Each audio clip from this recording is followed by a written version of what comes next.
Atención, este episodio contiene lenguaje agresivo, así como descripciones de los asesinatos realizados. Se recomienda discreción.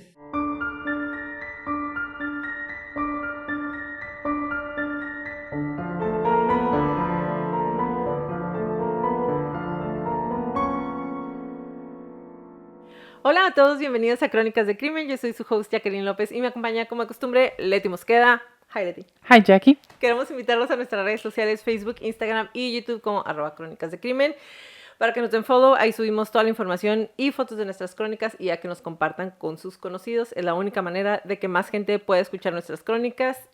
Y antes de decirles que comenzamos. Te iba a decir, comenzamos. Nos faltan 15 personas para llegar a los 2000 Wow. en Insta. En el Insta. Ajá, qué raro, ¿verdad? Yo creí que teníamos más, pero no. Nos faltan 15 para llegar a los 2000. Tenemos más seguidores en YouTube. Pero entonces, los que nos siguen en YouTube, miren, vayan a darnos consigan un a 15 like, personas. por favor, para el Insta. Llévenlos como estafa piramidal a que le den like, por favor, a nuestra piramidal. Estuvo mejor el tío que yo iba a decir. No lo voy a decir. Está bien. Y ahora sí, comenzamos.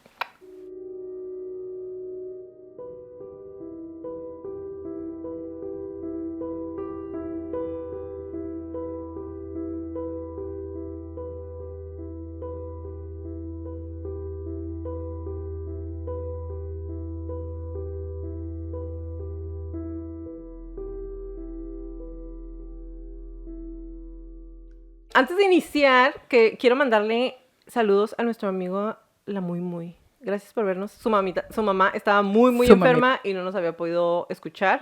Y más allá de que no nos haya podido escuchar, nos da mucho gusto saber. Hoy nos mandó un mensaje, ya se puso al día, pero lo más importante es que su mamá ya está en su casa. Nos da muchísimo gusto. Te mandamos todas las mejores vibras y mucho más. Besitos en tu frente. Seguimos con la segunda parte de este espiral desenfrenado que fue la Marilyn Monroe. ¿Nos van a ver un cambio de vestuario? Tal vez. No nos fuimos a cambiar. Grabamos la mitad la semana pasada, estuvo muy extendido, cortamos. Y entonces ahora estamos vestidas así. ¿Qué tal?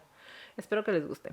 Les platiqué un poquito la primer teoría de conspiración acerca del asesinato, de la muerte de Marilyn, en donde se supone... El asesinato, ya que la habían asesinado. Y de hecho les dejé en Spotify, los que se hayan metido a escucharnos por ahí, les dejé una encuesta para que me dijeran si creen que ella se había suicidado, si realmente creen que fueron los Kennedy o si piensan que fue la mafia los que habían asesinado a Marilyn.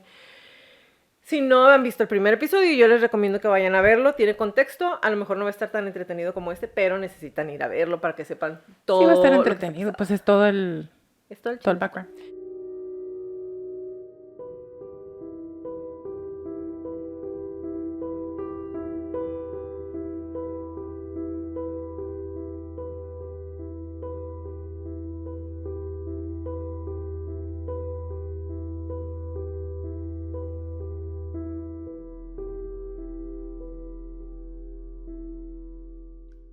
Hay varias versiones respecto a cuándo y cómo se conocieron Marilyn Monroe y John F. Kennedy.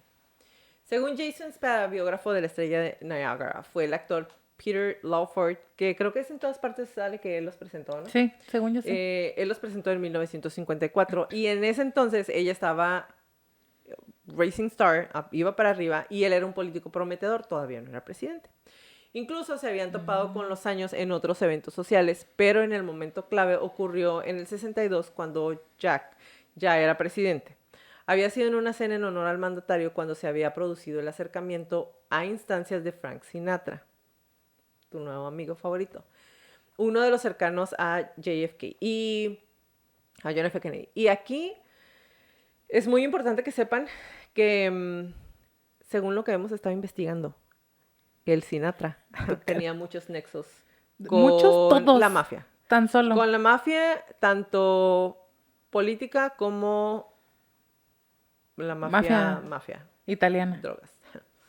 Él es el que termina de acercarlos y en una entrevista que le da a People, uno de los amigos de Sinatra, Tony Opediciano, detalló que la actriz se sentía atraída por el presidente. Y esto es lo que me molesta. A mí qué, pero esto es lo que me molesta. Dice, cito, ella lo admiraba, lo respetaba. A ella le encantaba lo que él estaba haciendo con el país. Y luego al tener una relación física con él, lo encontraba atractivo y pues él a ella también. Más aún, tras encontrarse en esa cena, habían pasado una noche juntos en la mansión de Bing Crosby en Palm Springs. Así al menos lo recuerda en sus memorias Susan Strandberg, una de las confidentes de Marilyn e hija de Lee, el director afamado del afamado Actor Studio, quien fue el mentor artístico de la rubia. Entonces, Pues sí, con sí fuente tenían- confiable. sí se andaban queriendo, ¿no? Estaba, estaba bien acostarse con un presidente carismático, señaló Susan en una entrevista a Vanity Fair. A Marilyn le encantaba el secreto y el drama, pero con Kennedy no era el tipo de hombre con el que ella quería pasar su vida y ella se lo dejó muy claro. Habría sido esa noche cuando John F. Kennedy le pidió a Marilyn que estuviera en su fiesta de cumpleaños y la recaudación de fondos en el que cantó el Happy Birthday más famoso de la historia. O sea, él la invitó a ella. Se creía que los asuntos de Kennedy eran numerosos a lo largo de su matrimonio. Todo el mundo sabe que le ponía los cuernos a la Jackie Kennedy. Inclusive, él está acusado de usar a su asistente, Dave Powers, para conseguir mujeres dispuestas. Y le hacía una lista y él decía, pues ahora que venga ella, ahora que venga ella. Ah, Y perdón, decía, ahí te va. A ver, dilo. Si no tengo sexo todos los días, me duele la cabeza. Eso decía el John F. Kennedy. Hay algunas especulaciones y rumores de que Jackie Kennedy sabía de la relación entre Marilyn Monroe y de que una vez ella le habló a Marilyn, Jackie Kennedy le habló a Marilyn para decirle, pues entonces quédate tú con él y tú hazte cargo de todo lo que hace una primera dama porque yo también ya estoy harta. Pero por otra parte, hay personas que dicen que se acercó con él y le dijo, ya sé con quién andas, con ella no. Me la mandas a la chingada ahorita. Te iba a Or decir, else. es que Jackie se arma la fiesta y todo, y este güey, ay, arréglate, ya nos vamos. Y le preguntó, ¿va a ir? Ay, invité a que me cante el feliz Pues es que me va a cumpleaños. cantar, mija. Y le dijo la Jackie, vete solo. No puedo llegar solo, tienes que llegar conmigo, hazle como quieras. Ella no fue una profesional como la reina cuando fue al ballet. Como todas las veces, no. Le dijo, vete solo y que te pregunten por qué no estoy y qué vas a contestar, que te dolía la cabeza. Hazle como quieras, le dijo, vete solo. Y no fue con él. Por Sí eso sabía que no mismo. había ido, pero no sabía que fue. O sea, Pero me sí, imaginaba. y despuesito junto, o sea, todo es ahora sí, el chisme es ese, con ella no, y no la quiero ver, Ajá, y sí. mándale Pues la es que, fregada de todo, porque era muy público, y aunque hay claro, historia de casi todos los presidentes, por lo menos de Estados Unidos, del Bill Clinton no vas a estar hablando, porque él me caía bien. a mí también me cae bien, pero seamos honestos, o sea, Pues son hombres que están en una posición de poder, literalmente. pero ahora, y lo más importante, el cazador era él. Sí. Se van juntos. Se supone que nadie sabe. Hay una sola fotografía de esa noche cuando le canta. Y está ella y se mira como tiene la mano así como que él le está regañando. Él se acerca a decirle algo y ella tiene... Pero todo su lenguaje corporal está así como... "Inga tu la que-". Se supone que se van juntos y esa es la última vez que están juntos. Y él le dice, hasta aquí llegamos, ya no me vuelvas a marcar porque ya no te voy a contestar. Y entonces es cuando a ella le truena un poco la tacha. Pero ahorita le sigo platicando. Entonces, se van a una fiesta que es en la gala en la suite del ático de Nueva York proporcionada por un jefe del estudio de Hollywood. Se van con ella. Ella baila 5 veces con Bobby, que es el otro, Kennedy, con el que Roberto. otro que también anduvo. Bueno, dicen que en ese momento era fiscal general en Estados Unidos, pero se va con el presidente y pasa por un pasillo del sótano y un ascensor privado hasta la suite en el Hotel Carlyle de al lado. Al siguiente día, ella se regresa a California. Lawford, que estaba casado con Pat, la hermana del presidente, telefonó a Marilyn más tarde esa semana desde su casa en el recinto de Kennedy y le dice a ella, nunca vas a volver a ver al presidente y nunca debes intentar ponerte en contacto con él otra vez. O sea, la dejó por medio de un tercero, ni siquiera le dijo. No, pues.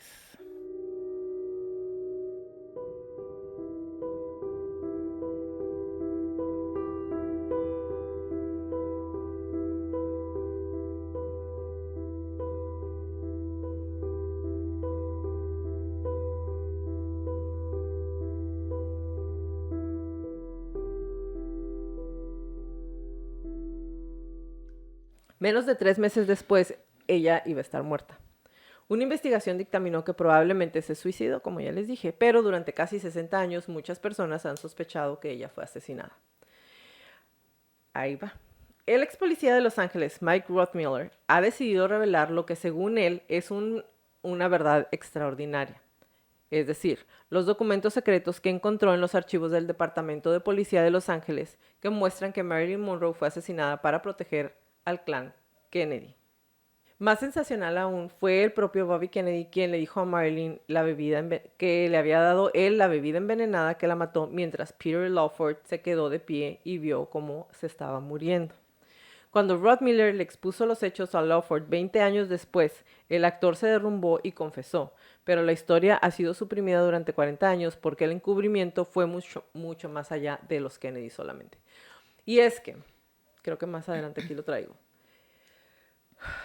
empiezan conexiones con la mafia. No empiezan, ya traían conexiones con la mafia porque Sinatra pues le gustaba ser amigo de todos, con la mafia y con los Kennedy.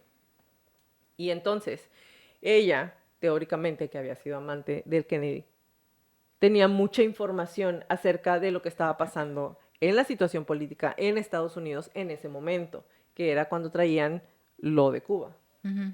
Entonces, hubo problemas porque Cuba les quita los casinos y todo lo que tenían en Estados Unidos y ellos le dicen, necesitamos que lo invadas, pero ya, güey, porque nos está costando un montón de millones de dólares.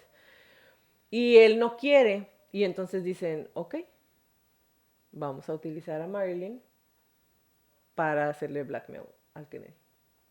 Cuando el policía permanece en silencio durante décadas, porque tenía miedo de que lo mataran, obviamente, mientras los oficiales superiores de la época siguieran con vida y pueden amenazarlo a él y a su familia. 40 años después todavía está nervioso por revelar lo que sabe y todavía toma precauciones. Todavía guarda sus hallazgos y toda la documentación que tiene como prueba en lugares seguros, porque no están ustedes para saberlo ni yo para decirles, pero bueno, sí estoy yo para decirles. Toda la evidencia que había en California, que era donde vivía Marilyn, de cuando ella fallece. Ella ya sabía que el FBI y la CIA y todo el mundo tenía intervenido sus teléfonos, Ujú. los de ella. Entonces, cuando ella se muere, desaparece toda la información que había de ella. Toda la información, Mágicamente. toda la información de cómo la encontraron, las fotografías. Hay algunas fotografías que son públicas, inclusive las fotografías de cuando esté ella en la morgue, pero toda la información desapareció. O sea, no hay un registro de la investigación que se hizo porque aparte, como dijeron que se había suicidado, no había una investigación muy profunda. Y aquí va.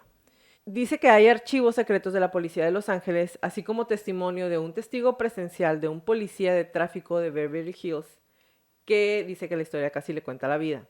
En una calurosa noche de agosto del 82, solo unas semanas después de que Lawford le contara lo que realmente sucedió, el ex policía fue objeto de un intento de asesinato al estilo de la mafia. Un hombre armado en una motocicleta se detuvo junto a su automóvil sin identificación y abrió fuego con una pistola semiautomática. Rothmiller fue golpeado en la espalda y el costado y sufrió daños en la columna que apenas sobrevivió. 4 años antes, con 27 años, era el detective más joven de la División de Inteligencia contra el Crimen Organizado de la ciudad. Con 6 años de experiencia en la fuerza, fue asignado a tareas de escritorio en el Tesoro de Información del departamento apodado Fort Davis, un laberinto de archivadores a prueba de bombas en un edificio del centro sin ventanas. Y Fort Davis es uno de los edificios más seguros que tiene Estados Unidos, donde tiene la información que nadie nunca va a poder ver. Ajá. La que Entonces, está blacked out, ¿no? Toda. exactamente. ¿Para qué la Entonces, tienen ahí? él trabajó ahí. Ahí se guardaban decenas de miles de archivos con rumores, hechos, suposiciones y chismes sobre todos, desde jefes del crimen hasta políticos, actores, estrellas de rock, reporteros de periódicos y presentadores de televisión. Es decir, todo con lo que puedan hacerle chantaje a alguien, toda esa información que no quieren que salga a la luz de alguien, ellos la tienen ahí guardada, está en Fort Davis. Gran parte de la información no estaba relacionada con ningún delito, simplemente eran antecedentes de cualquiera que alguna vez se hubiera cruzado en el camino de la OSID o División de Inteligencia contra el Crimen Organizado. Su único trabajo era recopilar inteligencia potencialmente embarazosa que luego podía usarse como palanca en investigaciones criminales. Qué guau. Entonces, Rothmiller, que es la persona que está contando todo eso, empieza a buscar en los archivos nombres famosos y dice, a ver qué me encuentro. Y descubre el código del sistema del archivo y abre el gabinete K, o sea, K. Y saca la carpeta de Jack Kennedy. Esto vio. Tenía referencias cruzadas con el archivo de Marilyn Monroe, así como muchos otros, incluidos jefes de la mafia. Había 40 o 50 tarjetas vinculadas, cada una de las cuales hacía referencia a docenas de archivos abultados. Según los hilos, seguir los hilos lo llevó al cantante y estrella de cine, el nuevo amigo favorito de Letty, Frank Sinatra, y otros miembros del Rat Pack como Dean Martin y Sammy Davis Jr. Algunos estaban marcados como CFS para archivos confidenciales y oficialmente todos estos papeles que le estaba viendo no existían. Los Oficialmente. desprecio. A todos los de Rat Pack. Los desprecio. ¿Dónde están los archivos hoy? Inclusive Rod Miller no lo sabe. Los desaparecieron, se fusionó junto con una subdivisión de policía de Los Ángeles en el 97 y se reemplazó a Fort Davis, y entonces todos esos archivos que estaban ahí no están. De por sí ya no existían teóricamente, entonces ahora menos. ¿Cuánto y menos? Ok, Rod Miller no podía hacer fotocopias. Su único método consistía en tomar notas siempre que fuera posible y escribir sus descubrimientos tan pronto como pudiera. Y bueno, haciendo un paréntesis aquí, como no hay fotocopias, Claro. pues básicamente lo que él nos diga de las notas que sacó en ese momento, pues lo tenemos que aceptar. que aceptar. Face value. Así, porque pues es lo único que hay. En un archivo confidencial encontró una copia de un documento marcado como Diario de Marilyn Monroe. Ah, sí. Su existencia se había rumorado durante mucho tiempo. Marilyn no ocultó el hecho de que ella llevaba un diario que le llamaba su pequeño libro rojo. Pero hasta donde sabían los historiadores del mundo del espectáculo, nunca se encontró después de su muerte. Según Rod Miller, la verdad era diferente. El APD tenía una copia y probablemente también el original. Y esto lo dice la señora que era su mamá de llaves, la que vivía con ella, que es la que la descubre. Que también me cae gorda. Exactamente. Que curiosamente se va 2 semanas después de que pasa todo, de que la Se va asesinan, fuera del ¿verdad? país. Se va fuera del país. Ella y la otra. Y la amiga. Y la otra. La super amiga. Ajá. Entonces, pero ella sí dice, sí es cierto, ella tenía un diario y después de que pasó todo el desmadre, pues quién sabe dónde quedó. Rod Miller se volvió hacia las entradas finales. El 3 de agosto del 62, el día antes de morir, Marilyn escribió. O sea, él vio la copia del diario, ¿ok? Peter dijo que Robert vendría mañana. No sé si lo hará. Peter era Lawford, su intermediario con los Kennedy. Robert era Bobby, el hermano de John F. Kennedy. Al hojear las páginas, Rod Miller vio que Marilyn consideraba a Bobby Kennedy como algo mucho más que un novio casual. Estaba casado, tenía 7 hijos y fue nombrado padre del año de Estados Unidos en el 62. Pero ella, A lo mejor era buen papá, pero Pues- buen esposo, pues no. la estrella, parecía creer que se estaba preparando para dejar a su esposa Ethel y casarse con ella. Y escribió en su diario: Bobby es amable. Él me escucha, es más amable que John. Bobby dice que me ama y que quiere casarse conmigo. Me encanta. John no ha llamado, Bobby sí llamó. Porque supuestamente, y esto también, es como entre chisme y como, o sea, sí chisme porque se ha ido pasando de voz en voz en voz. Supuestamente cuando su gabinete y Jackie y todo el mundo comienza a presionar a Jack o John, Jack es un diminutivo para John, Así le decían. decían Jack. Entonces cuando Jack o John F. Kennedy por fin le dice, ya no quiero estar contigo, y la deja, la suelta, le dice a su hermano, ¿por qué no más tú? Y te acuestas Ajá. con ella un rato, Ajá. para que me dejen en paz. Ajá.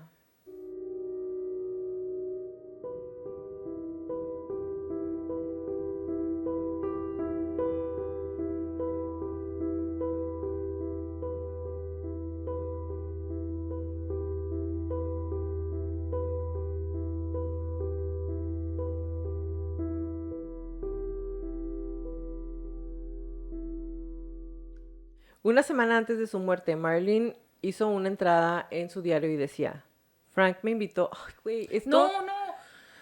Ahí les va, ok, eso No lo quiero más llegar difícil. ahí.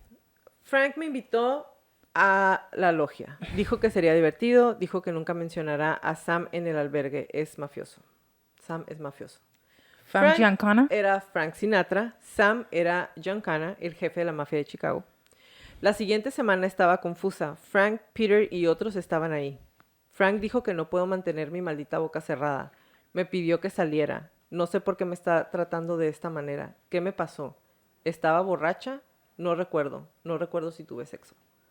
En los días posteriores a eso, las entradas de su diario estaban enojadas. No me devuelven la llamada. Bob y John me usaron. Le dije a Peter que me están ignorando. No voy a tolerar eso. Voy a contarles a todos sobre lo de nosotros. Y tras una llamada telefónica al actor y amante ocasional José Bolaños, dijo: le dije a José que le voy a contar al mundo sobre ellos. Me usaron. No soy una puta, José. José me dijo que no le contara a nadie porque eso era peligroso. Rod Miller revisó el archivo en busca de pistas. Destapó rumores de que Marilyn abortó a mediados de julio del 62 por orden de Bobby Kennedy, pero la secuencia precisa de eventos que terminaron con su muerte aún no estaba clara. Ahora, ella platica aquí que la invitaron a la logia. Entonces, como ya les comenté, estaba en esa parte, en esa situación política en donde invadimos o no invadimos Cuba. Y los jefes de la mafia querían utilizarla a ella. Entonces el plan al invitarla a ella ese fin de semana era que fuera ella y que fuera John F. Kennedy y que fueran Bobby y querían que ella tuviera como un trío con ellos, ahí donde estaban invitados. Por eso había drogas, por eso invitaron a tanta gente famosa y era una fiesta que nadie sabía que existía. Entonces la invita a Frank Sinatra, que es su amigo en el que ella confía, y la invita y le dice: ven para acá, va a haber, es un party, van a venir todos, te la vas a pasar bien, todos quieren verte, ya sabes que somos amigos, bla, bla, bla, y ella va.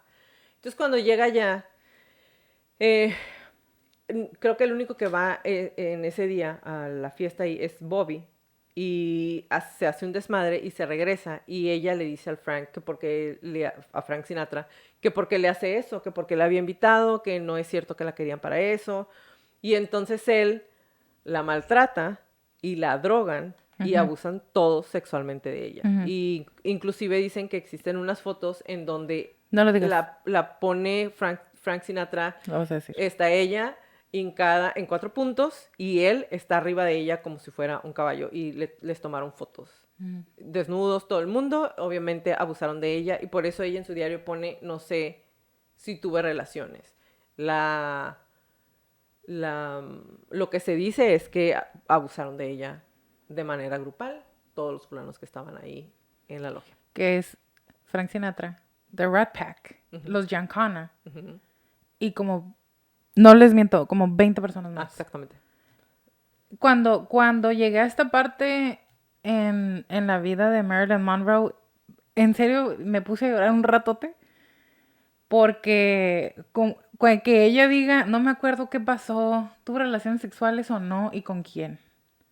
No puedo imaginarme realmente lo que pudo ser para ella tener que hacer ese tipo de preguntas o ver su cuerpo y encontrar marcas que indicaran eso, que la llevaran a hacerse esas preguntas. Y más aún porque en ese diario se dice que ella apuntaba con todos los hombres que tenía relaciones sexuales. Sí. Los que eran por trabajo y los que eran sus novios y con quien ella quería hacer. O sea, llevaba como una bitácora. Y pues era su diario. A final de cuentas es algo que nadie más debió haber tenido acceso. Pero bueno, eso es lo que se dice que pasó. ¿Ok? Eso es lo que se dice que pasó ese fin de semana. Por eso ella no se acordaba. Entonces, lo que sí se sabía de Bobby Kennedy, que ella decía que se portaba muy bien con ella, es que todo el mundo sabía que sí distaba mucho de ser el político muy cariñosito, muy modosito, y porque dicen que entre las coristas y prostitutas convocadas regularmente a la casa de Lawford para orgías borrachas, el Bobby Kennedy era conocido como un toucher o tocador, a todas las quería tocar. También tenía rachas de violencia y dicen que podía perder el control muy rápido, se enojaba muy rápido. En la universidad inclusive golpeó a otro estudiante con una botella de cerveza, dejándolo con una herida en la cabeza que necesitó puntos. Y después en otra pelea, cuando un amigo hizo un comentario sarcástico sobre la familia Kennedy, un compañero de estudios recordó: Bobby lo habría matado si no se lo hubiéramos quitado de encima. O sea, Y se supone que, como bien dijiste, se supone que Bobby era más amable que John. Entonces, Honestamente, no quiero ni siquiera ¿Pensar cómo era pensar el otro? cómo era el otro en esas situaciones o cuando podían darse rienda Pues suelta. mira, acuérdate que por algo tienen su maldición. Sí, claro. Sí, claro. Y Entonces, no que le desee la muerte a nadie, pero karma. ahí va. Es posible que todo esto que ya tenían, estos links, fragmentos que estaba sacando Rod Miller, no hubieran tenido conexión si no hubiera hecho una visita casual a la mansión de Playboy de Hugh Hefner en Los Ángeles un fin de semana. Una visita a la mansión era algo así como unas vacaciones de busman para Rod Miller. Era su trabajo recopilar información sobre la vida de celebridades, deportistas, políticos, ricos y figuras de la mafia. A eso iban a la mansión de Playboy. Iba a llevar a su esposa, Nancy, y a 2 de sus amigas de gira porque quería impresionarlas. Entonces las lleva a la mansión de Playboy. Recorrieron la casa, la piscina y la gruta, súper famosa. Los que son muy chiquitos y no saben qué onda, métanse a buscar la historia de la mansión de Playboy. Es otra ¿O historia de cómo se cochinero. llama el show que tenían? Ay, a mí me encanta, me caía muy bien. The Girls Girls Next Next Door. Door, sí, es cierto, esa. Vean esa serie. Sí, son mayores de edad, por favor. Ajá. Entonces, recorren la piscina, la gruta, los estanques de los koi fish y el zoológico privado. Un director de seguridad los invitó a ver un lienzo de Matisse en la casa principal. Justo al cuadro había un guardarropa con un televisor a todo volumen. Rod Miller miró dentro y reconoció a Peter Lawford, desplomado frente a la pantalla. Tenía tantas cosas que preguntarle a Lawford, pero ahora el destino le había proporcionado un encuentro casual, es decir, no tenía que preguntarle como oficialmente, sino que estaban en Playboy Mansion, ¿no?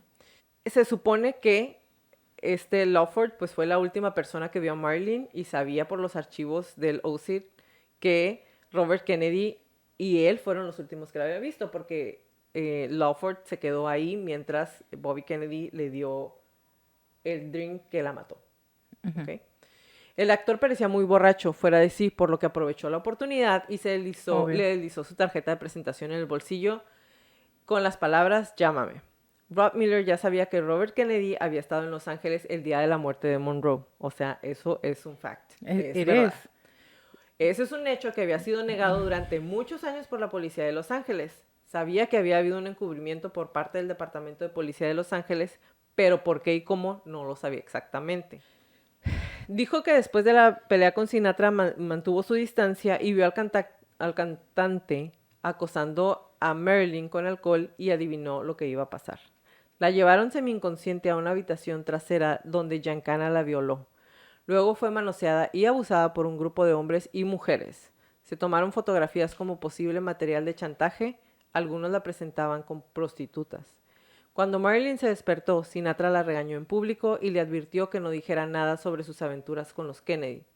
Luego la dejaron dormir y la enviaron a casa al día siguiente. Eso fue lo que pasó el fin de semana. Pero las amenazas, la violencia sexual y el chantaje no lograron silenciar a Marilyn Monroe, solo la hicieron enojar más. Le dijo a cualquiera que quisiera escuchar que iba a decir la verdad sobre los Kennedy. El día antes de morir, apareció una entrevista en la revista Life en la que aseguraba que no le importaba si su carrera terminaba. La fama pasará y hasta luego. Tengo fama. Bye.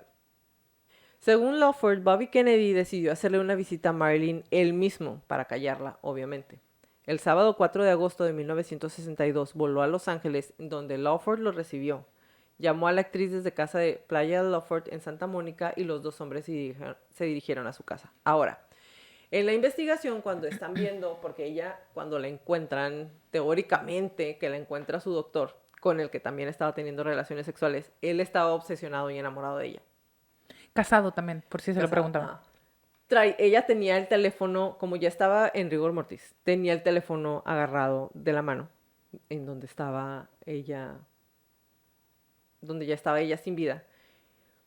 Y dicen que desde que abrieron la puerta y entran a donde está ella, la misma policía dijo, parecía que era una escena montada. Inclusive, ella estaba acostada, desnuda, enredada en sus sábanas color champán, exactamente como una de las fotografías que le tomaron donde estaba desnuda. Ujú. ¿Se acuerdan? Esas fotografías que le dan vergüenza. Era la misma pose. Entonces, eso siempre se les hizo súper... Como no sabemos Pues si la es el dejaron que... así como para terminar de humillarla, porque eran las fotografías que ella ya no quería recordar, o qué show. Entonces, La llama y los dos van a su casa. Cuando Kennedy le dice que le entregue su diario, Marilyn perdió los estribos y empezó a agitar un cuchillo de cocina. Lawford la aplacó y sacó a Kennedy de la casa. ¿Cómo la aplacó? Aquí no dice.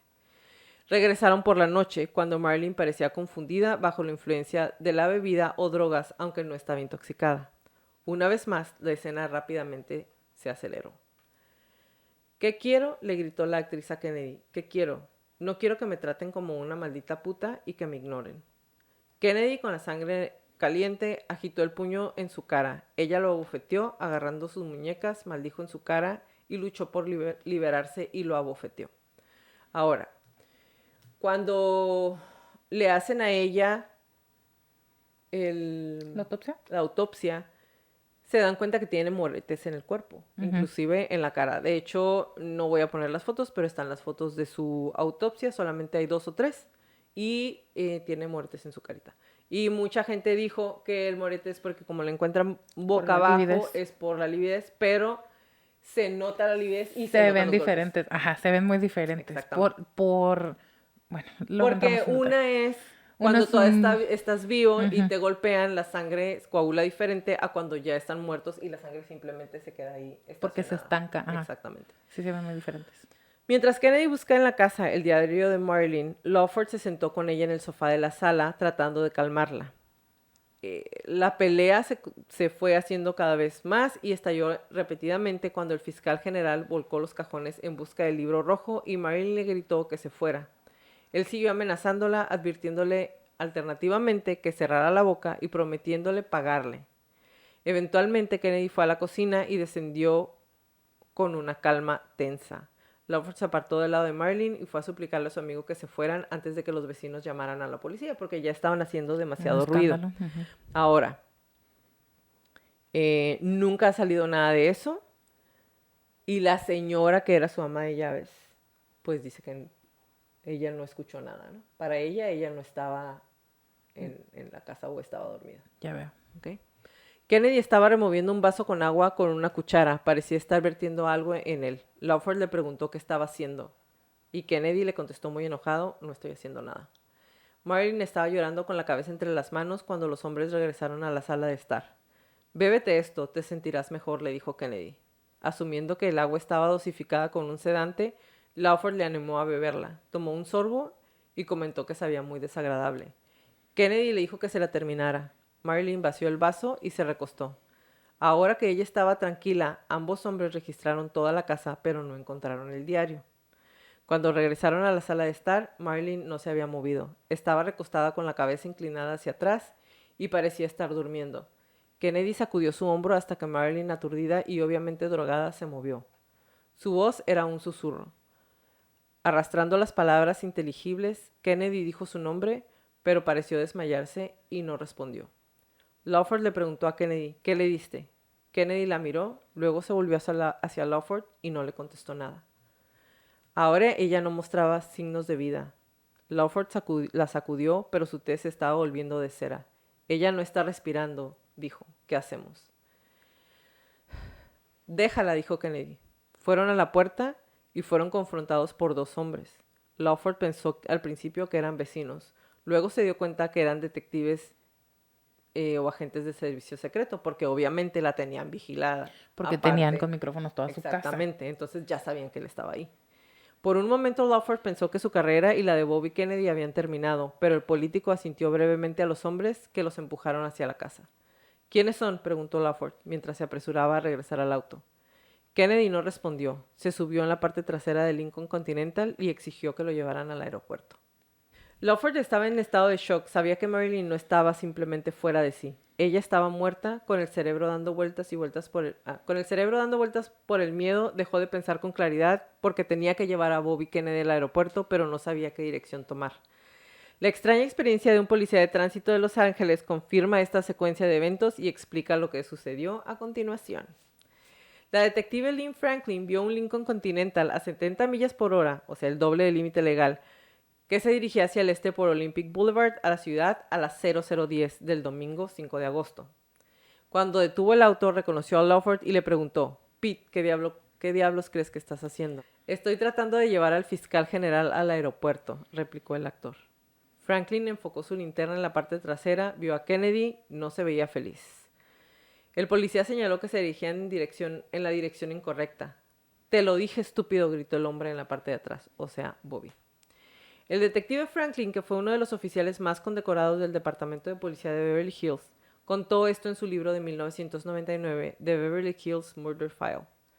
Rod Miller, por supuesto, no necesitaba la evidencia de Franklin para saber que Robert Kennedy había estado en la ciudad ese día, ya que todo era un asunto registrado en el OSID. Lo que sí lo intrigó fue que en los años posteriores, ese incidente, Franklin, sobrevivió a 2 atentados contra su vida.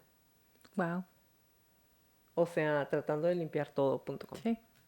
Durante el resto de su vida, Bobby Kennedy negó haber estado en Los Ángeles. Sin embargo, a las 9 de la mañana del domingo 5 de agosto no estaba muy lejos, 310 millas para ser exactos, en la misa dominical en una iglesia cerca de San Francisco con su esposa y 4 de sus 7 hijos. Wow.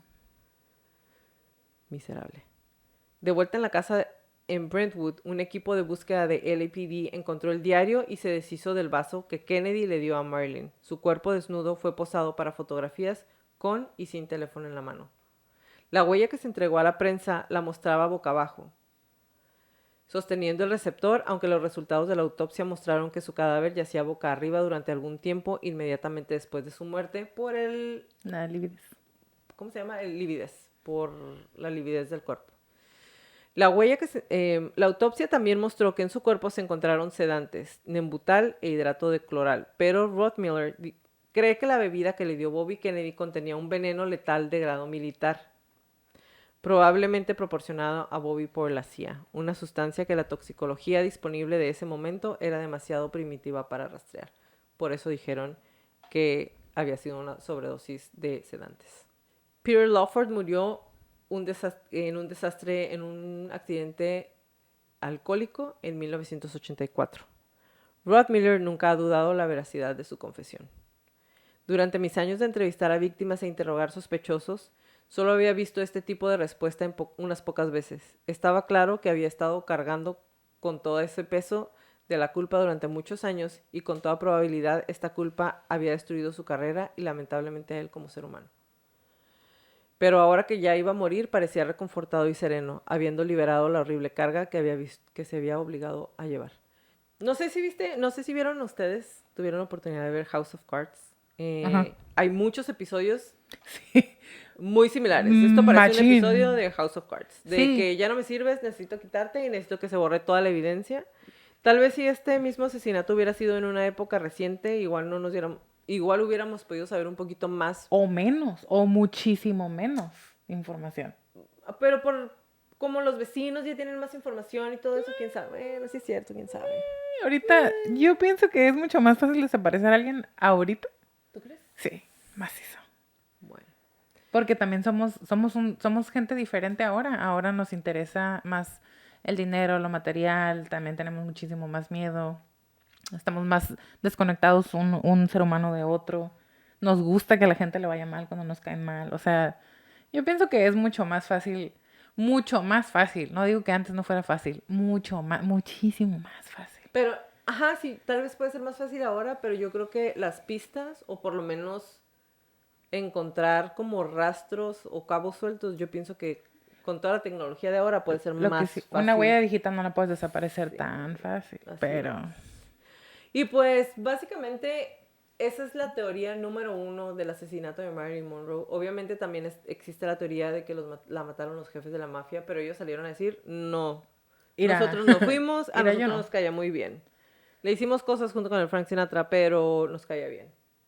Entonces... Imagínate si les hubiera caído mal.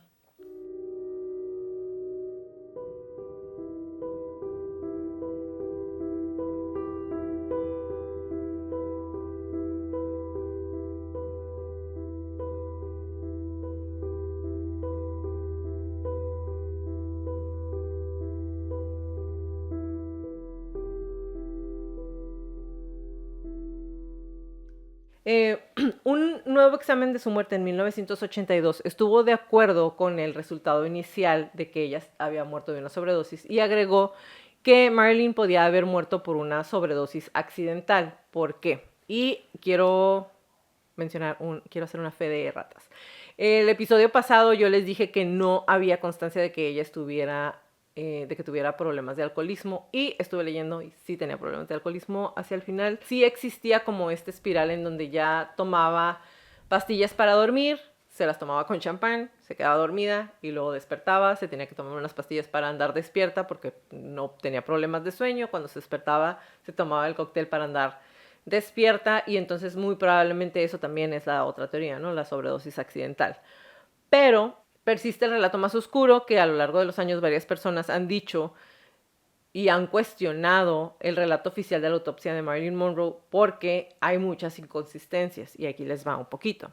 En el libro de 1997, El lado oscuro de Camelot, el periodista Seymour Hersh escribió sobre el rumor de que Marilyn y JFK habían tenido un romance, diciendo que la inestabilidad de la actriz representaba una amenaza constante para ellos. Es parte de lo que también vimos en la teoría que les dije la semana pasada, ¿no? Que vieron hace ratito.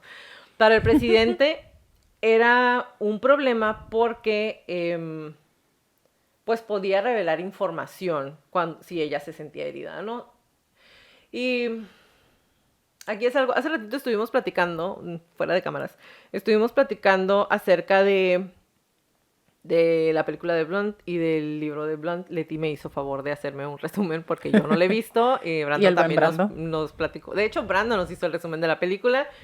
Y tú me leíste un Ah, sí, pedazos de una comentarios crítica. Ajá. de una crítica que le hicieron al imbécil que hizo la película. Estúpido Ni animal. siquiera sé cómo se llama, ni que me interesa saber. Ah, ya te iba a decir. No me interesa. Bueno, si quieres decirlo.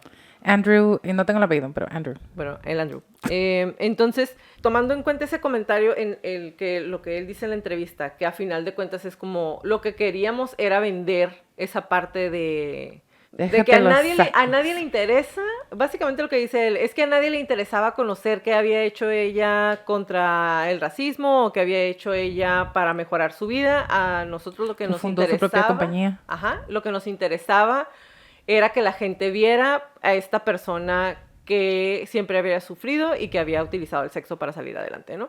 Nuevamente en esta teoría, cuando están entrevistando a Seymour Hersh, ella dice que ella era una amenaza y era muy bueno para él que ella sufriera una sobredosis porque se la pasaba sufriendo, y para ellos era incómodo que en cualquier momento pudiera decir o revelar secretos que ella sabía.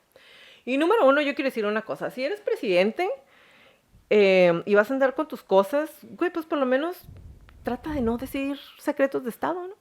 O sea, si no quieres que la CIA Si no tenga quieres que matar a alguien tenga tus nadie por secretos. ti, pues no los digas. Y sabes que en el podcast que las dos escuchamos, que olvido el nombre, pero por ahí se los podemos poner. Me molestó bastante que en cada comentario, no de las personas del podcast, Ajá. sino de las personas a las que entrevistaron, constantemente se decía: para este momento Marilyn era la persona más peligrosa de América.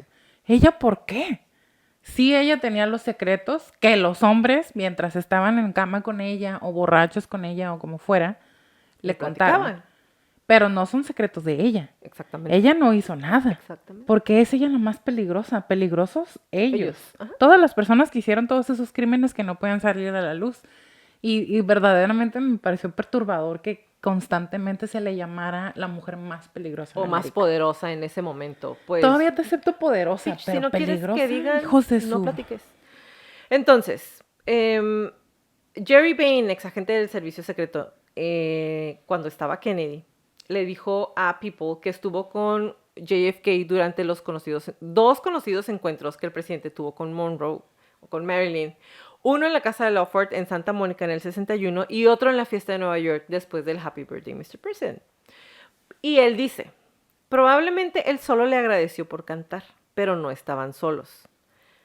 Dijo que nunca vio ninguna evidencia de una aventura, pero no sé qué sucedió a puerta cerrada. Claro. El segundo esposo de Monroe, el beisbolista Joe DiMaggio, que fue realmente el único que estuvo para ella casi hasta el final. Siempre que ella se sentía en alguna situación de peligro, le marcaba y él siempre acudía a ella.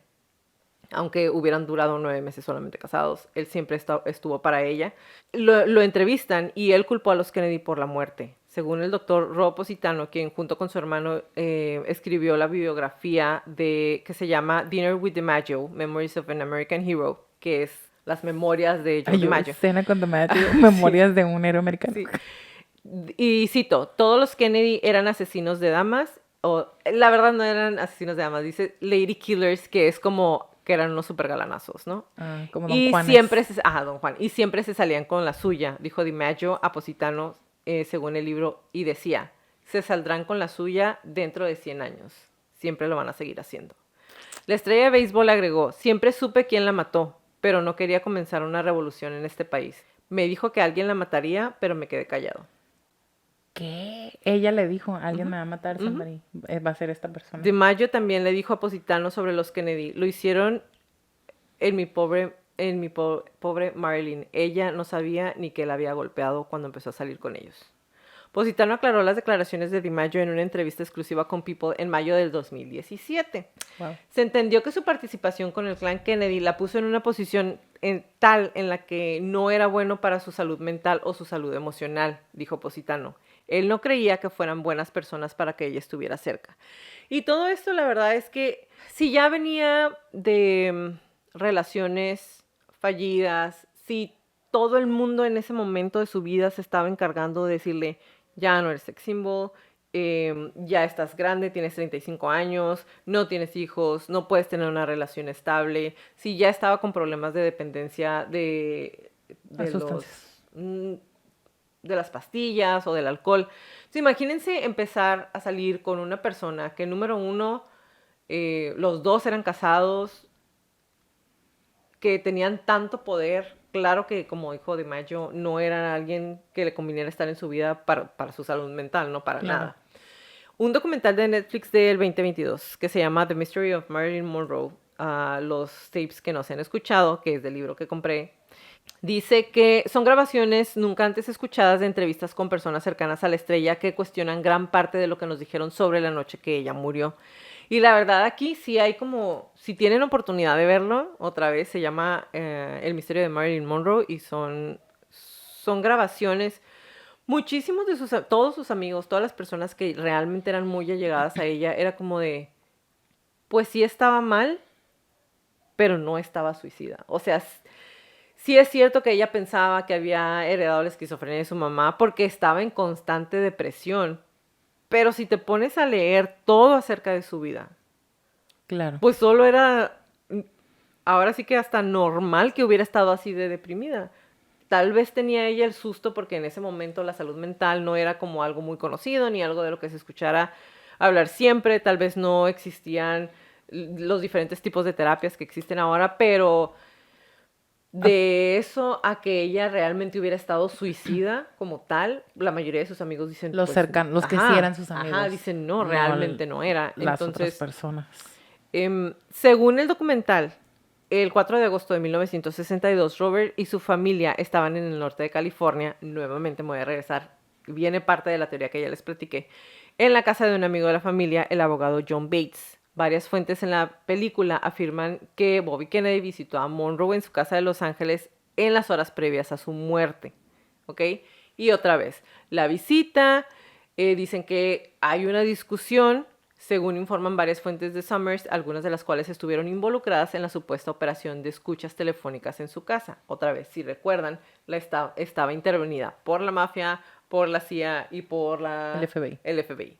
Muy probablemente entre ellos tres nos podrían aclarar el caso, pero los tapes, esos no existen, ¿no? Entonces, dice, si bien es posible que nunca se resuelva el misterio que rodea su muerte, Summers concluye en el documental de Netflix que encontré evidencia de que las circunstancias de su muerte se habían encubierto deliberadamente. Summers agregó, si luego me dices por qué se encubrieron esas circunstancias, diría que lo que sugiere la evidencia es que se encubrió debido a su conexión con los Kennedy. Uh-huh. Aunque Summers cree que los hermanos Kennedy estuvieron involucrados en el encubrimiento de la muerte de Monroe, no sugiere bajo ninguna circunstancia que Monroe haya sido asesinada. Y dice, no hay buena evidencia de que a ella haya sido asesinada. Creo que Marilyn Monroe estaba sobresaturada por sus relaciones con el presidente Kennedy y su hermano. Se sintió rechazada por ambos hombres, hijos de perra. tuvo una acalorada discusión con Robert cuando la visitó a su casa, y ya sea como un grito de ayuda o con la intención de suicidarse, tomó demasiadas pastillas. Y todo esto lo dice porque, como recuerdan, ella tenía un teléfono en la mano y todos han dicho, ay, es que tal vez tomó el teléfono porque se tomó las pastillas y luego quiso pedir ayuda y pues ya fue muy tarde. Ujú. Entonces, estas son las teorías que existen, las que más pueden ser posibles. Los que tienen más sentido también, ¿no? De alguna manera. Así es. A final de cuentas, nadie deja de retratarla como una persona totalmente inestable.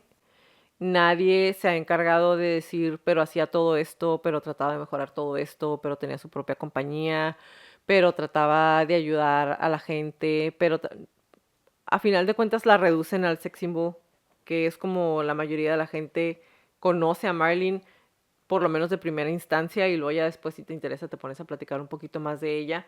A mí lo que me causa realmente como molestia o indignación, como le quieran llamar, es esa parte de no hay evidencia que dice que ella haya sido asesinada, pero se perdió se perdió el contenido de su estómago cuando le iban a hacer la autopsia. Ahí mismo dijeron que no tenía restos de ninguna pastilla. El doctor que hizo la primera autopsia había cortado partes de algunos órganos que son vitales para poder hacerles Para determinar. ¿cómo se dice? La biopsia de los tejidos. Ajá. Para saber si había sufrido algún impacto, algún golpe, si había... Y todo eso se desapareció. Y lo único que dejaron a final de cuentas, lo que dice el informe final de su autopsia es posible suicidio. Si no puedes poner que el suicidio, o sea, que sin duda fue un suicidio, se puede poner indeterminado o se puede poner causa de Causas muerte desconocidas. desconocida. Pero no, decidieron poner posible suicidio. Entonces, a final de cuentas, mientras no hagan una exhumación, mientras no suceda nada de esto, pues se sigue creando toda esta leyenda, se sigue alimentando toda esta parte de era una mujer triste, era una mujer suicida, era una mujer deprimida, era una mujer que no sabía lo que quería, era una mujer que no podía tener una relación estable, era una mujer que no podía tener hijos y también por eso estaba deprimida, era una mujer que solamente supo ser amante, era una mujer que solamente quería utilizar su cuerpo para tener las cosas que tenía. Y a mí la verdad eso se me hace bien asqueroso. Hace ratito que estaba leyendo los comentarios del director de la película, Casi se me escupes hizo, así. me dio tanto asco. Este tipo de personas son el tipo de personas por las que el mundo está así de pinche jodido. Y realmente es una molestia muy genuina la que tengo. Más después de estaba haber hasta leído tanto, rojita, estaba muy molesta.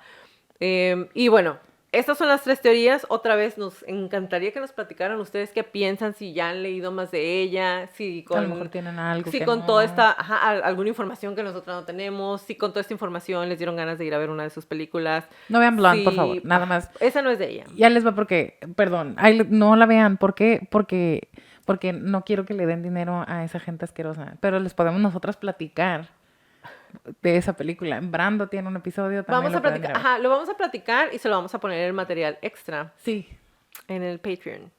eso sí va a quedar Stay ahí tuned, para que entonces, lo puedan ver. ajá.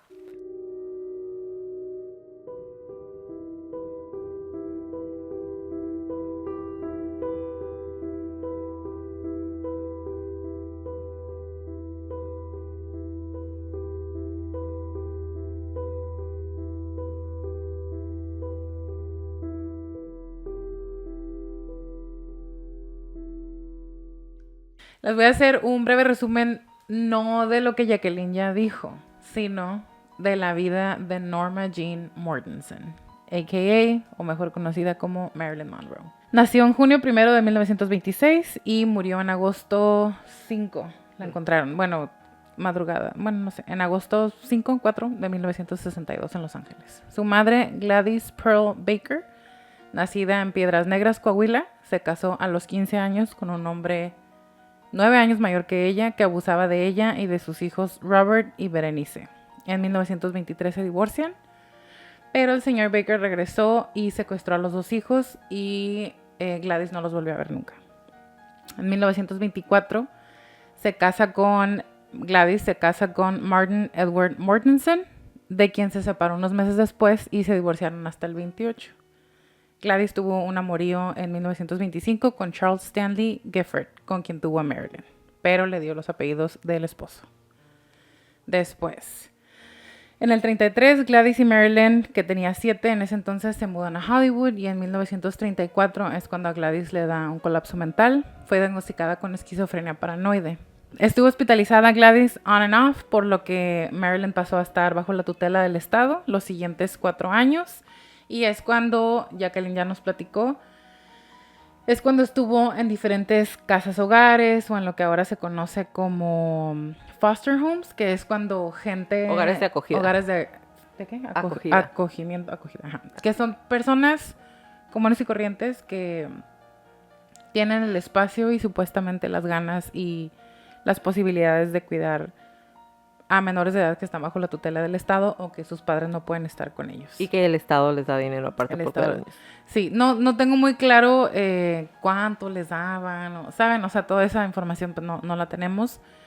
Pero es a partir de este momento, y hace rato estábamos leyendo justamente el libro que le llegó a Jacqueline, es cuando Marilyn comienza a sufrir todos los abusos sexuales por los supuestos caretakers o las personas que se suponía que deberían de estarla cuidando o gente Por los que estaba padres de cerca. familia, de Por esas los familias. padres de familia, exactamente. O gente que desafortunadamente vivía en esas casas. Entonces, aquí estamos en los 8, 9 y 10 años de Marilyn cuando ella comienza a sufrir abusos sexuales, y eso lo sabemos de primera mano porque ella lo escribe en sus memorias. A raíz o después de todos los abusos que comienzan en esas edades, Marilyn comienza a ser sumamente retraída, muy tímida y desarrolló un tartamudeo.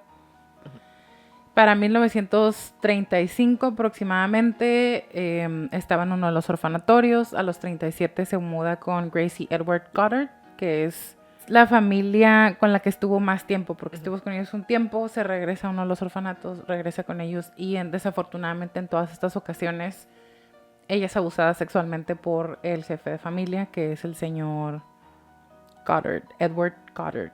Oh, creo que así se dice el apellido, no estoy muy segura. Esta familia es la famosa persona que ella le llamaba tía Grace. Y esto es como contexto para que nos demos cuenta el nivel de confianza que Marilyn desarrolló hacia ellos y cómo sí los veía de alguna manera como figuras, no paternas tal cual, pero sí figuras de cuidadores, de gente que se suponía que iba a estarla protegiendo. Después de esto, ya cerca del 42, Marilyn ya tiene 16 años y se casa por primera vez con su vecino, James Dougherty, de 21 años. Se divorcian en el 46 porque James no estaba de acuerdo con la carrera de Marilyn, aunque podría sonar como muy fácil de juzgar eso de, ay, nada más le empezó a ir bien y ya no le gustó, o por su machismo no pudo soportar que se pusiera ella a trabajar o que fuera un sex symbol. En realidad, en las entrevistas que le hicieron a él, incluso para diferentes documentales y para el podcast que escuchamos, cuando le hacen las entrevistas, él todavía hablaba de ella como Norma, como la chica que conoció cuando pues, estaba jovencita, él también estaba jovencito. No estaban enamorados cuando se casaron. Él era el hijo de una de las vecinas, una señora que sí la cuidaba, que sí la quería mucho, que sí veía por ella, y le dijo un día, ya vas a cumplir la mayoría de edad y el Estado te va a dejar de cuidar y ya no te van a regresar a un orfanato, ¿y qué vas a hacer? Cásate con mi hijo, es un buen chico y te puede cuidar y te puede sacar de la calle. Entonces... Y cuando él está hablando de ella, no habla de ella como, ay, ella me dejó porque hizo famosa. No, simplemente, o sea, él dice, los dos entendimos que no era, estar conmigo no era lo que ella quería o lo que ella necesitaba, y yo entendí pues que tampoco quería estar con una persona que no era la que yo había conocido. Entonces decidimos separarnos. Así es. Y bueno, aquí comienza la carrera de Marilyn y también la serie de eventos desafortunados y de situaciones y experiencias que desencadenarían lo que ya nosotras siempre decimos, se fue para atrás de bajada, empedrado, sin frenos. Ahora, me di a la tarea de buscar si había un diagnóstico tal cual de Marilyn. Ahora, tenemos que recordar que esto fue entre los 50s y los 60s, inicios de los 60s.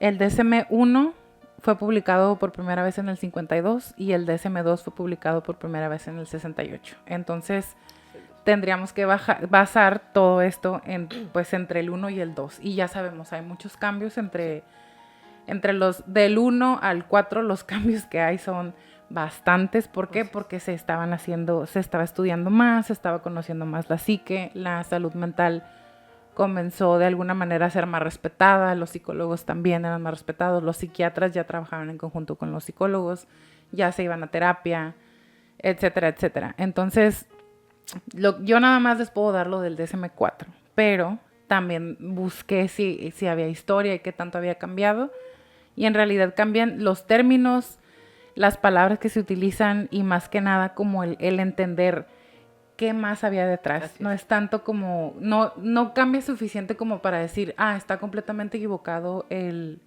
diagnóstico que le dieron en aquel entonces, pero ahora en el DSM-4 y más en el DSM-5 entendemos cada vez más qué más hay en el contexto, qué más hay detrás, por qué se desarrollan este tipo de trastornos de la personalidad, si se pueden curar, si son tratables, con qué tipo de medicamentos, etcétera. Entonces están como más completos. Sí, digamos que ya estaba totalmente en pañales. Sí, 100%. Entonces, para hablarles del trastorno límite de la personalidad, que ahora se llama de personalidad límite, o del trastorno histriónico de la personalidad, que ese no lo habíamos hecho antes. Y no es de mis favoritos tal cual, pero es un trastorno muy interesante, entonces estoy muy emocionada de platicarles de ese trastorno. Ahora les voy a recordar rápidamente sobre los trastornos de la personalidad, porque tiene un buen rato que no repasamos nada, como la parte general, y luego nos vamos a lo particular.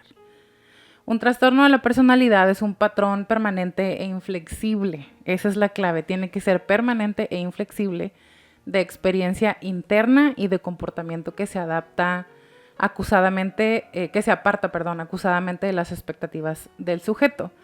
Tiene su inicio en la adolescencia o al inicio de la edad adulta. Ahora, un paréntesis.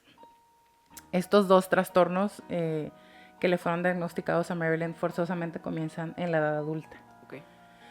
Es estable a lo largo del tiempo y se refiere no a estabilidad emocional o de la persona, sino al patrón permanente. Es estable, o sea, normalmente se ve como casi lineal y comporta un malestar o prejuicios para el sujeto. Es decir, todo esto es cómo la persona vive, todas las experiencias que está teniendo y cómo percibe la realidad, pero más que nada el comportamiento que tienen hacia el resto de las personas por cómo ellos están viviendo.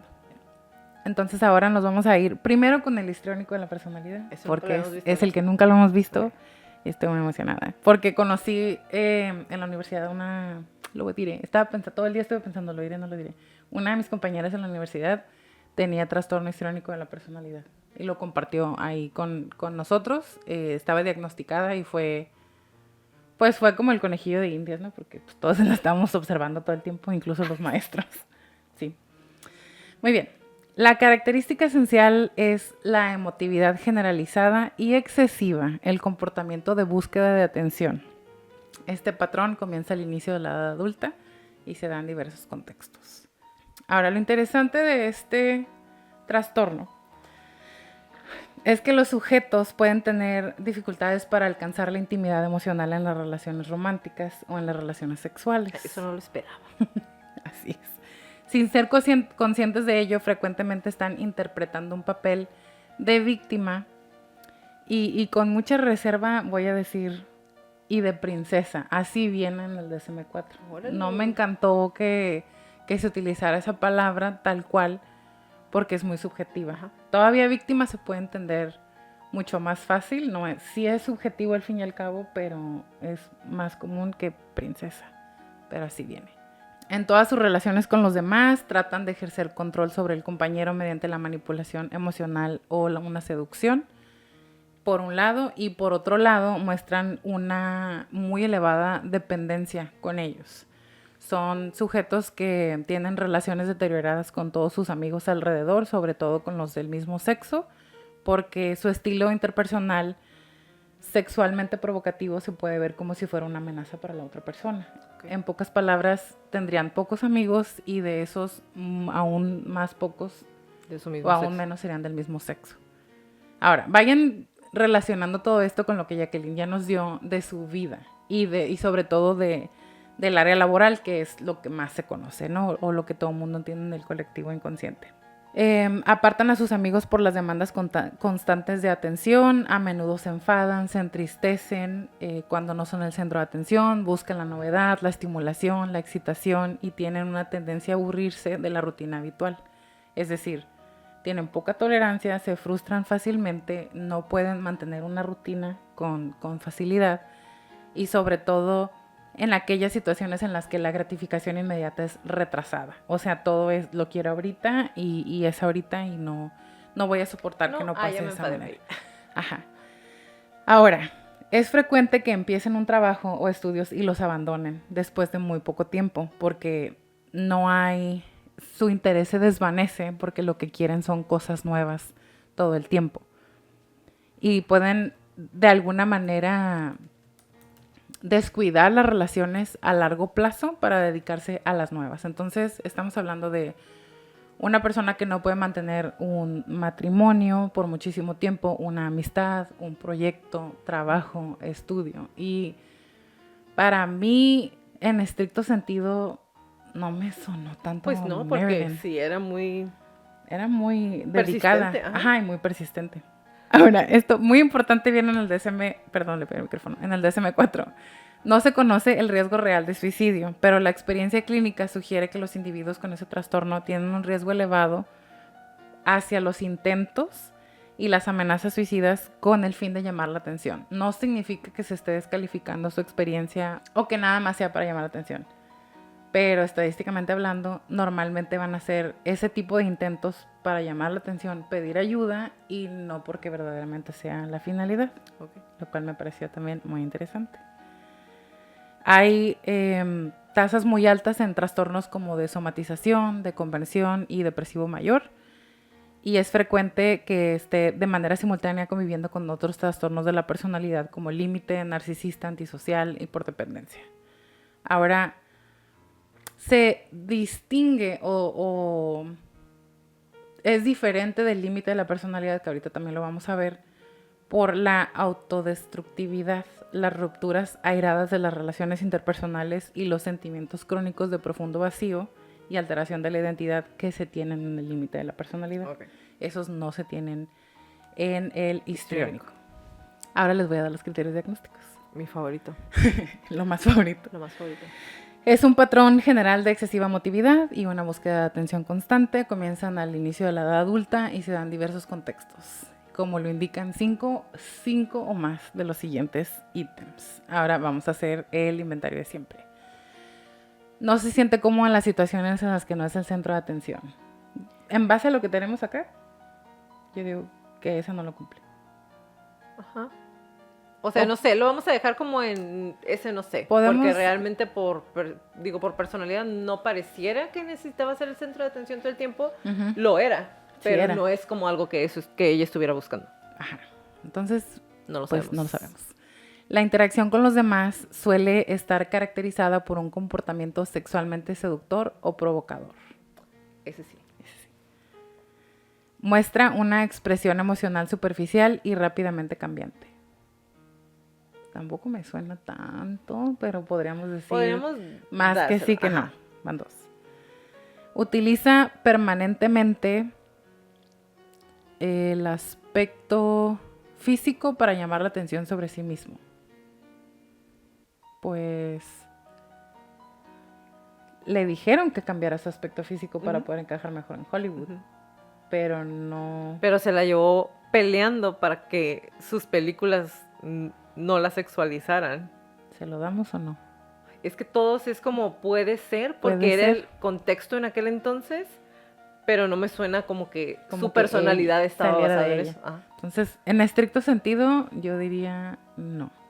En base a lo Digo, que tenemos. ustedes vayan haciendo Sí, claro. y si quieren que sí, pues ustedes. deben Por ser como, supuesto.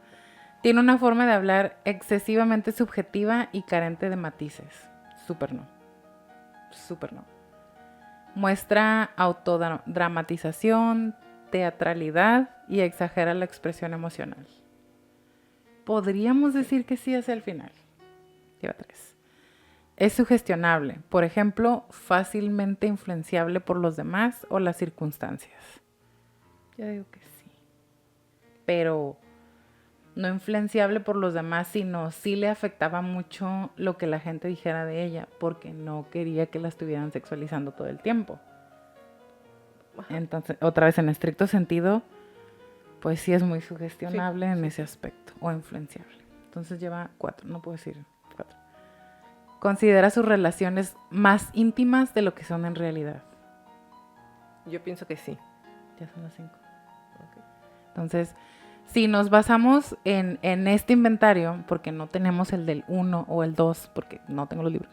Si alguien nos tiene y nos quiere dar una copia, véndanos una copia. Tendríamos que decir que sí lo cumple, pero hay que tomar en consideración todo el background que tuvo, como Así bien es. lo dijiste tú.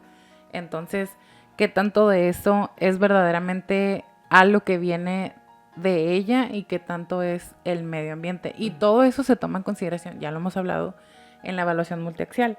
Cuando se hace una evaluación completa de una persona, también se toman en cuenta todos esos aspectos y entonces se hacen notas tipo, utiliza mecanismos de defensa que son parecidos a los síntomas o a los criterios diagnósticos de este trastorno. Porque Se recuerden haría que, eso. otra vez, tiene mucho que ver el contexto en Sí. aquel entonces.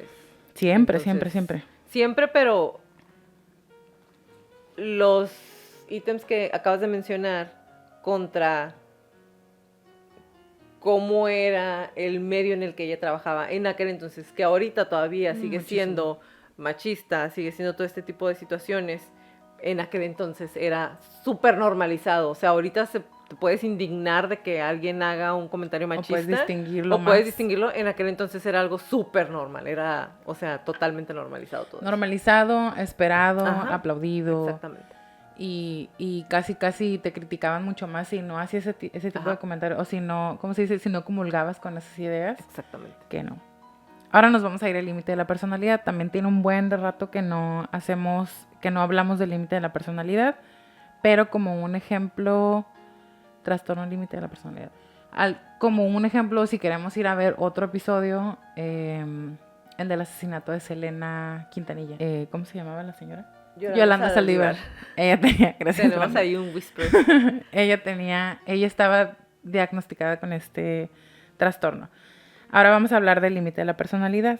Los sujetos que tienen el trastorno límite de la personalidad en el DSM-5 ya se llama personalidad límite. Y me gusta más que sea característica de la personalidad. No sé, suena mejor o más claro trastorno de personalidad límite que al revés. Estos sujetos pueden presentar un patrón de infravaloración en sí mismos en el momento que están a punto de lograr un objetivo. Es decir, otra vez, dejan los estudios cuando están cerca de graduarse o comienzan a sabotear una relación interpersonal cuando se dan cuenta que sí puede ser duradera. O cuando en terapia se dan cuenta que están avanzando, entonces tienen una regresión significativa. Porque si, no sé si recuerden o si en algún momento lo hablamos, las personas que tienen este trastorno, el límite de la personalidad, viven entre la psicosis, que es una completa desconexión de la realidad, y la neurosis, que tiene mucha ansiedad o como una incapacidad como de crear contención propia. Entonces siempre no es como que están entre uno o el otro, están justo en el límite de los dos. Es como para que nos demos cuenta de la gravedad y de lo cansado que puede ser para una persona vivir con este trastorno. Algunos sujetos presentan síntomas. Esto me encantó, porque tú lo mencionaste, ella tenía miedo de haber heredado de alguna manera el trastorno que tenía su mamá, que era esquizofrenia paranoide. Okay.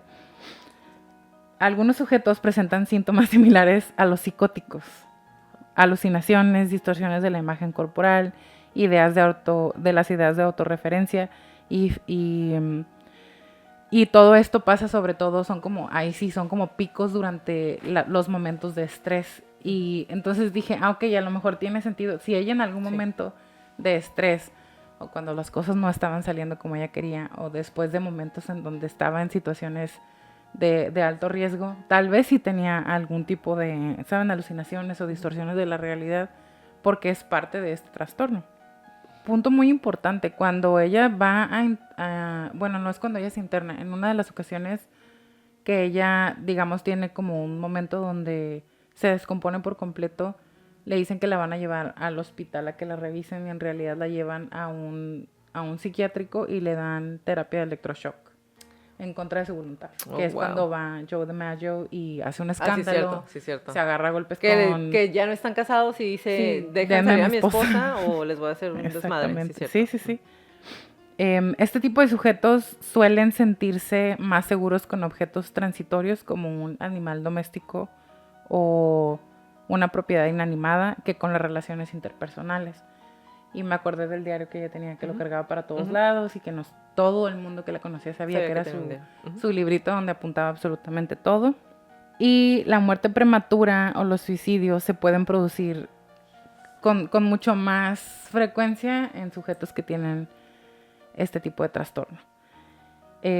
Los trastornos que se dan junto con este trastorno de la personalidad en el eje 1 son trastornos del estado de ánimo, trastornos relacionados con sustancias, que ella sí tenía, trastornos de la conducta alimentaria, que algunas personas dicen que sí tenía y algunas personas dicen que no, trastornos por estrés postraumático, que si bien a ella no le dan el diagnóstico tal cual, quizá el estrés postraumático podría explicar todo lo demás. Porque acuérdate que cuando ella está haciendo una de las películas en donde ella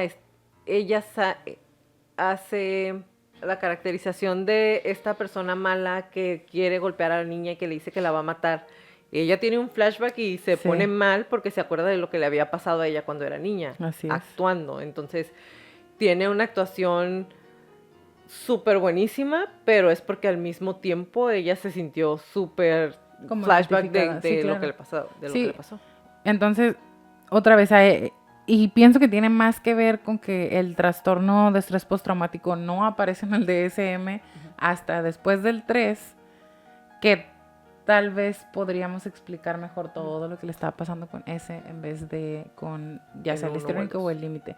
Igual y le podríamos dejar el histriónico nada más como porque es el que le asignaron desde el inicio y el límite de la personalidad lo podríamos justificar de otra manera.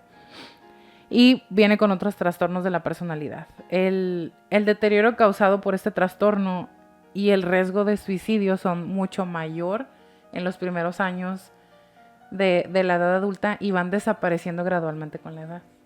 Eso también dije yo, ok, si en el otro no es tan común y la mayoría de las veces es para pedir ayuda y acá conforme va pasando el tiempo va disminuyendo, pues nada más seguimos como de alguna manera confirmando las teorías de conspiración, pienso.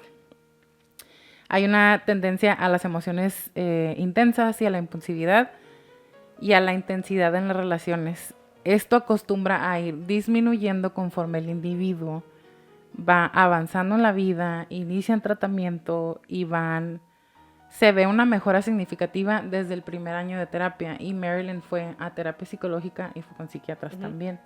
Entonces, otra vez, en estricto sentido, siguiendo nada más lo que dice acá el DSM, ella debería de haber visto una mejora o las personas a su alrededor hubieran visto una mejora y más que nada es que con toda la información que nos das y todas las entrevistas, incluso en las películas, en las peores y en las mejores y en los documentales, ella se ve más estable en cuanto, no emocionalmente, sino sus patrones de conducta son muy estables, no hay ni picos, ni altas, ni bajas. Entonces, otra vez, como que a mí no me termina de convencer el límite de la personalidad. Y lo más importante, la mayoría de estas personas, de estos sujetos, logran una estabilidad en sus relaciones y en las actividades profesionales o educativas en la al inicio de la cuarta o la quinta década de su vida. Ella estaba muy cerca de los 40. Bueno, tenía 35. Entonces otra vez me suena más como como que ese trastorno tal cual no es el que le no atina. es el que, ajá, el que le atina. Ahora, este trastorno se va desarrollando o sobre todo se presenta en personas que en su historia de infancia hay malos tratos físicos, sexuales, negligencia de cuidado, conflictos hostiles, pérdida temprana o separaciones parentales. Ahí sí, Todos los anteriores. pues, ajá, todos los anteriores. Nos vamos a ir a los criterios diagnósticos y debe ser forzosamente 5 o más de los siguientes ítems. Vamos a empezar otra vez. Esfuerzos frenéticos para evitar un abandono real o imaginario. Sí. Un patrón de relaciones interpersonales inestables e intensas caracterizado por la alternancia de los extremos de idealización y devaluación. Se te hace porque... Sí. Sí. Le quiero dar más puntos, pero... Digo, le quiero quitar puntos, pero no se puede. Alteración de la identidad, autoimagen o sentido de sí mismo. Híjole. También.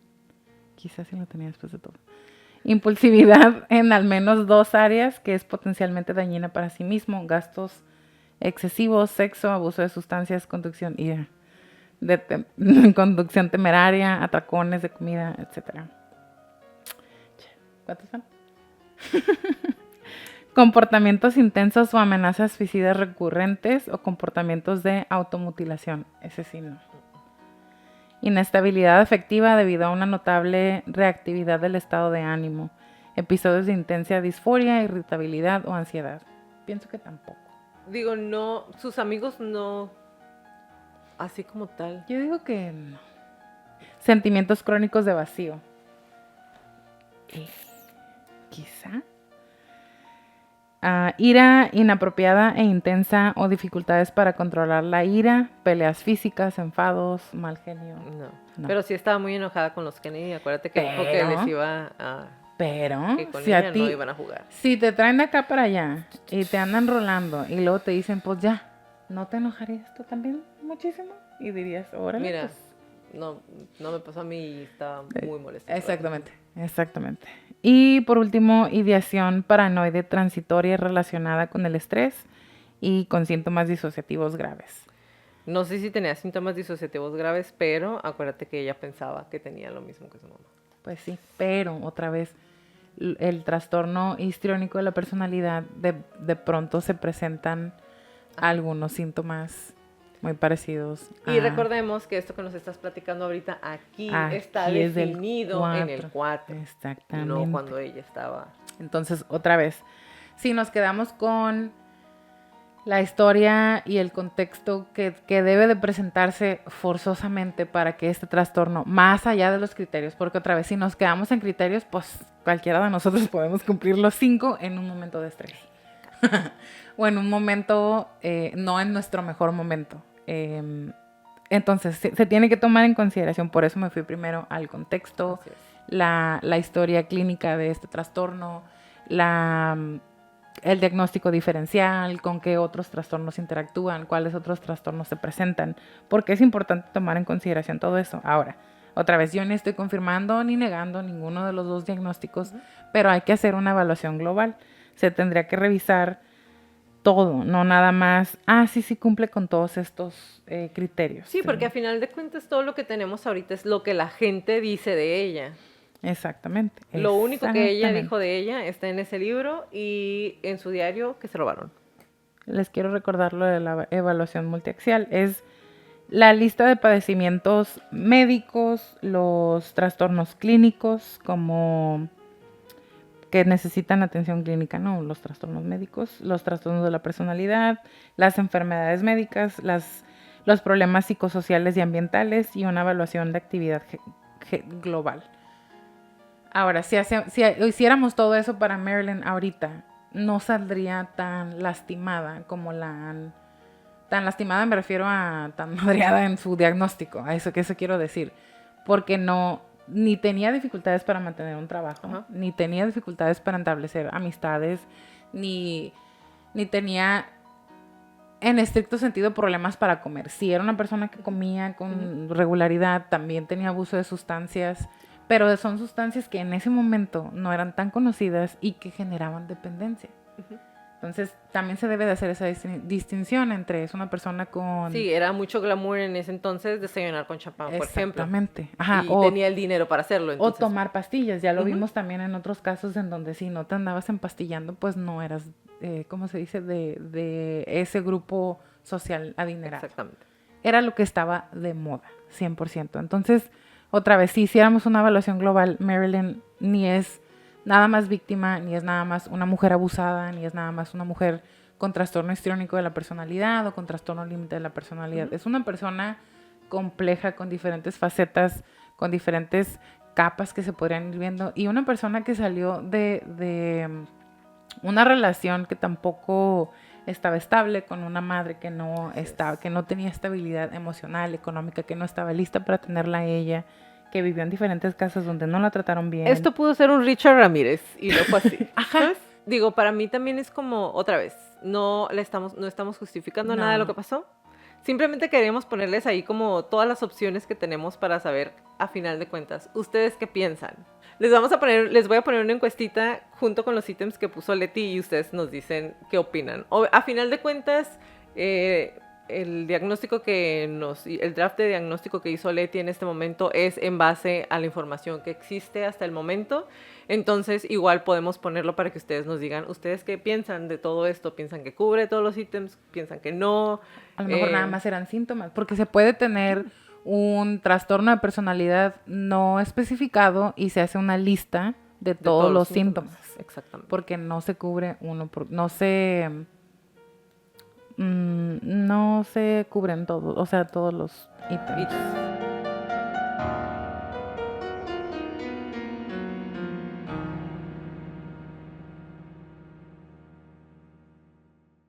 Ahora, la lista de las películas se va a ir al Patreon Sí. para que las revisen ahí. Porque queremos decirles una cosa. Una, nomás. No nada más van a ser las películas de Leti. Tenemos a nuestro Brando, que El es gran crítico. Brando. De Crítico de películas cine.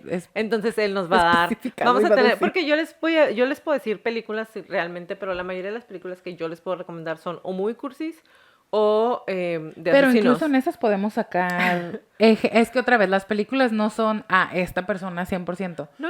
Pero son películas en donde se ve muchas veces exagerado, maquillado, pero que son de alguna u otra manera, si queremos darnos una idea cómo se ve una persona de esas en las películas, ahí está la Sí, lista. pero yo no, a lo que me refiero es, las mías son como Pero es muy que también ahí definidas. hay gente Ya loca. sé, güey, pero son muy definidas. A lo Ah. que quiero decir es, no tengo como el mismo bagaje de películas vistas que tienes tú o que tiene Brando. Entonces, por eso para mí es más importante que, si Ya, son ya. libros, ahí sí le entro yo, pero claro. si son películas, la lista va a ser de Leti y de Brando. Que ustedes no lo ven, pero ahí está. Ahí está. Gracias por acompañarnos en un episodio más de Crónicas de Crimen. Los esperamos en nuestro próximo capítulo. Si les gustan nuestras crónicas, por favor, regálanos un review en iTunes o en Spotify. Y suscríbanse a nuestro canal de YouTube y denos mucho like. Y aparentemente también al de Insta, porque pues no tenemos los mismos. Entonces, Porque queremos tener necesitamos unos 15 más. 15 más. ¿Qué les parece? O 28. Y recuerden, si tienen alguna crónica que quieran que aparezca en la lista de esta temporada, únicamente son Royalty y Hollywood Glam. Mándelos un correo a... info@cronicasdecrimen.mx. Como repetimos en todas las crónicas, créanle sus instintos siempre. Si algo no se siente bien, si algo me dice que salga corriendo, vete. Es mejor parecer paranoica y estar a salvo a quedarte y poner en peligro tu vida. Ahora sí, bye de ti. Bye, Jackie. Bye, Crónicos. Toda la redacción y búsqueda de esta crónica fue hecha por mí, todo el perfil clínico fue realizado por Leti Mosqueda y toda la música es por Kevin MacLeod.